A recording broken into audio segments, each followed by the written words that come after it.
في أحد الأيام جاء غلام يتيم إلى النبي يشكو من رجل يمتلك نخلة تعترض طريق بناء السور له.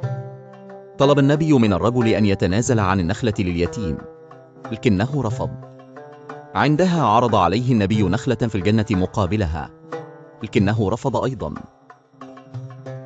كان الصحابي أبو الدحداح يستمع إلى الحديث، فتدخل وسأل النبي: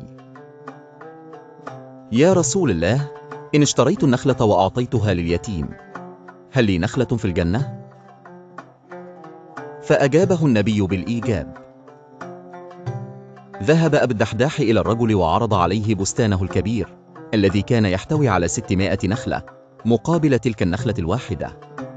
وافق الرجل على العرض، فأخذ أبو الدحداح النخلة وأعطاها لليتيم. عندما علم النبي بذلك قال له: كم من عذق مذل لأبي الدحدح في الجنة.